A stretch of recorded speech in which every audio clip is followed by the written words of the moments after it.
Hello everyone, అందరికీ నమస్కారం. రీసెంట్‌గా ఒక ఫ్యూ డేస్ బ్యాక్ ఒక డిస్టర్బింగ్ ఈవెంట్ అయితే అనంతపురం డిస్ట్రిక్ట్‌లో జరిగింది మన ఆంధ్రప్రదేశ్‌లో. సో, అదేంటంటే ఎయిత్ క్లాస్ చదువుతున్న ఒక అమ్మాయి ఉంది. సో, ఇద్దరు ప్రేమలో పడిన తర్వాత కొంతకాలం అయిన తర్వాత ఏంటంటే ఎవరైతే ఈ లవర్ ఉంటారో తను ఈ అమ్మాయిని ప్రైవేట్ ప్లేస్ తీసుకెళ్ళి అక్కడ వీరిద్దరూ ఫిజికల్‌గా కలిసారు. ఆ కలిసిన దాన్ని మొత్తం అంతా ఈ అబ్బాయి సీక్రెట్‌గా మొత్తం అంతా రికార్డ్ చేశాడు వీడియో అంతా. ఈ రికార్డ్ చేసిన వీడియో ఏం చేశారంటే, ఈ అబ్బాయి ఆ అమ్మాయిని ఇగ తరచూ ఈ వీడియో ఉంది నా దగ్గర, నువ్వు నాతో ఫిజికల్‌గా కలాలి అని చెప్పి ఫోర్స్ చేస్తూ కంటిన్యూస్‌గా చేస్తూ ఏం చేశాడంటే ఈ వీడియోని కాస్త కొంతమంది ఫ్రెండ్స్‌కి షేర్ చేశారు. ఈ కొంతమంది ఫ్రెండ్స్ ఏం చేశారంటే, వాళ్ళు కూడా ఈ వీడియో మా దగ్గర ఉంది, నువ్వు గాని మాతో ఫిజికల్‌గా కలవకపోతే నేను ఈ వీడియోని బయట పెడతా, మీ పేరెంట్స్ చూపిస్తా, స్కూల్‌లో వదులుతా, లేపోతే పబ్లిక్‌గా వదిలేస్తానని చెప్పి వాళ్ళు కూడా బ్లాక్‌మెయిలింగ్ స్టార్ట్ చేశారు. సో, వన్ బై వన్ ఒకళ్ళు వాడుకున్న తర్వాత ఇంకోళ్ళు వాడిన తర్వాత అలాగా ఆల్మోస్ట్ ఒక 20 పీపుల్ ఈ వీడియోని చూపిచ్చే ఆ ఎయిత్ క్లాస్ చదువుతున్న అమ్మాయిని ఎక్స్‌ప్లోయిట్ చేశారన్నమాట. సో, ఇది ఇక్కడితో ఆగలేదు.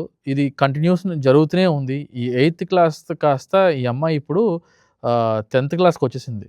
సో, 2 ఇయర్స్ నుంచి ఆ అమ్మాయిని ఫిజికల్‌గా, మెంటల్‌గా ఎంత ట్రామా అనేది క్రియేట్ చేశారో ఈ 20 పీపుల్ అనేది అసలు మనం ఆలోచిస్తేనే చాలా బాధాకరమైన విషయం. అందులో ఆ అమ్మాయి ఎయిత్ క్లాస్ చదువుతుందంటే ఆల్మోస్ట్ నాకు తెలిసి 12-13 ఇయర్స్ అమ్మాయి. సో, అంత చిన్న వయసులో ఇంతమంది, ఒకళ్ళు కాదు, ఇద్దరు కాదు, 20 మంది. సో, 20 మంది ఇలా ఈ 2 ఇయర్స్ నుంచి ఎక్స్‌పెక్ట్ చేస్తున్నారు. ఈ 2 ఇయర్స్‌లో ఆ అమ్మాయికి 3 టైమ్స్ ప్రెగ్నెన్సీ వచ్చింది. 3 టైమ్స్ వీళ్ళే ఈ 20 పీపులే కలిసి తనకి అబార్షన్ కూడా చేపిచ్చారు 3 టైమ్స్. సో, ఇది ఎలా తెలిసి అంటే ఊర్లో కూడా చిన్నది అలా వచ్చి ఇన్ఫర్మేషన్ వచ్చి పంచాయతీ పెట్టారన్నమాట.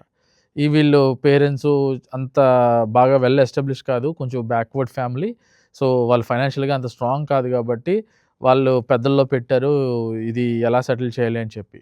ఇందులో ట్విస్ట్ ఏంటంటే, ఈ ఊరు పెద్దలున్నారు కదా! ఈ ఊరు పెద్దలందరూ కలిసి ఒక కొత్త ఫార్ములా కనుక్కొని, ఇది మన ఊరు పరువు ప్రతిష్ట, ఇది బయటికెళ్తే మన ఊరు పరువు పోతది, పోలీస్ స్టేషన్‌కెళ్తే మళ్ళీ మన ఊర్లో వాళ్ళు అందరూ ఇబ్బంది పడతారు. సో, ఈ అమ్మాయికి న్యాయం చేయాలంటే ఎంతో కొంత సెటిల్మెంట్ చేసేద్దాం అందరూ కలిపి, ఎంతో కొంత డబ్బులిచ్చేద్దాం చేసి అలాగా ఒక ఫార్మ్‌లోకైతే తీసుకొచ్చారన్నమాట.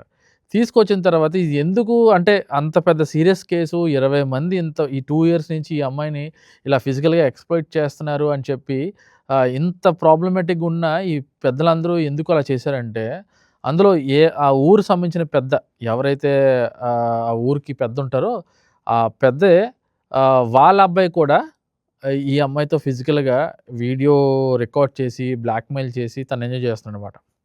సో, ఆ వీడియో అనేది ఈ పెద్ద మనిషి ఈళ్ళ ఫాదర్ చూసారన్నమాట. ఈ పెద్ద మనిషి ఎవరైతే ఉన్నారో ఆళ్ళ అబ్బాయి మొబైల్‌లో ఈ వీడియో చూసారు.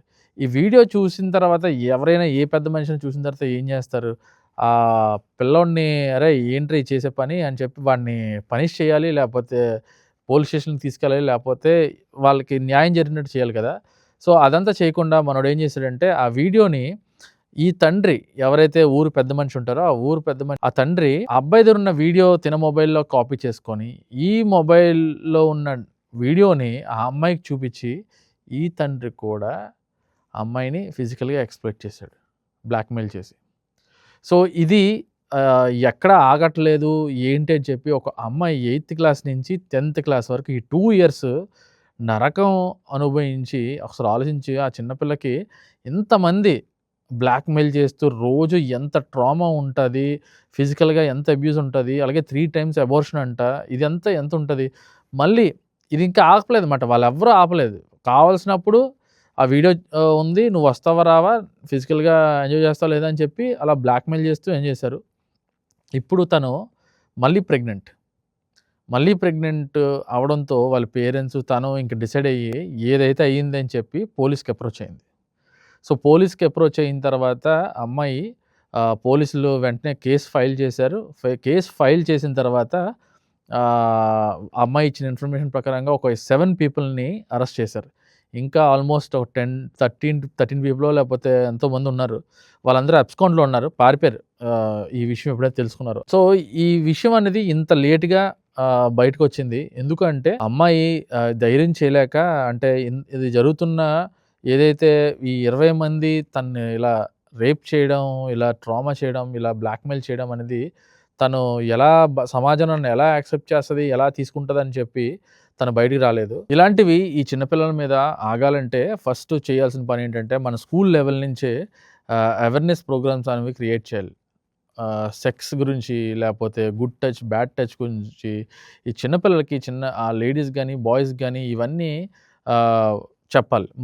మన నైన్త్ క్లాస్‌లో ఒక బయాలజీ సబ్జెక్ట్‌లో ఒక చిన్న ఒక ఒక 2, 3 అవర్స్ ఉన్న సబ్జెక్ట్ ఉంటది. రీప్రొడక్షన్ సిస్టమ్ అని చెప్పి.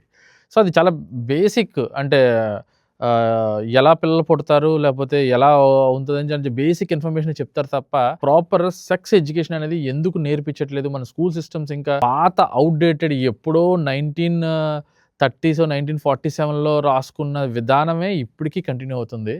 సో, మేజర్ ప్రాబ్లమ్ నాకనిపిస్తుందేంటంటే, ఒకటి ఎడ్యుకేషన్ సిస్టమ్‌లోని ఈ సెక్స్ మీద అవేర్‌నెస్ రావాలి. What is good touch, what is bad touch.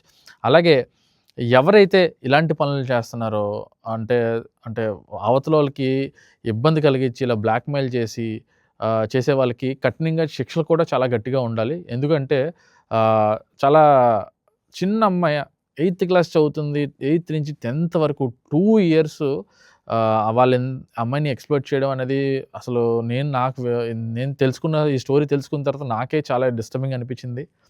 మన ఇండియాలో ఇలాంటివి చాలా చాలా కేసులు జరుగుతున్నాయి. సో, ఇలాంటి కేసులు తగ్గాలి అంటే ఫస్ట్ ఎడ్యుకేషన్‌ని ప్రతి ఒక్కళ్ళకి ప్రాపర్‌గా అది ఎడ్యుకేట్ చేయడానికి ట్రై చేయాలి.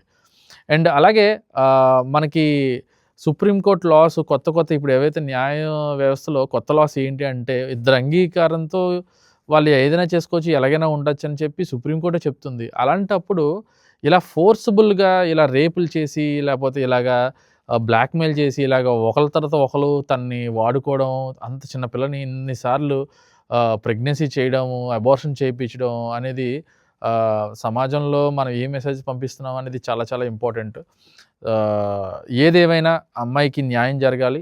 ఎవరైతే తప్పు చేశారో వాళ్ళందరూని మన స్టేట్ గవర్నమెంట్ చాలా కఠినంగా శిక్షించాలి. అలాంటి ఒక ఎగ్జాంపుల్ కింద క్రియేట్ అయ్యి మళ్ళీ ఇంకొకసారి ఇలాంటి పనులు చేయాలంటే ఒకసారి ఆలోచించినట్టు మనం గట్టిగా మెసేజ్ అయితే పంపించాలని నేను కోరుకుంటున్నాను. సో, ఇలాంటి డైలీ కరెంట్ టాపిక్స్ గానీ, డైలీ అప్డేట్స్ గానీ మీకు మీ మొబైల్‌లో గానీ, మీ డెస్క్‌టాప్‌లోని, మీ యూట్యూబ్‌లో ఛానల్ గానీ రావాలనుకుంటే please subscribe, share and like.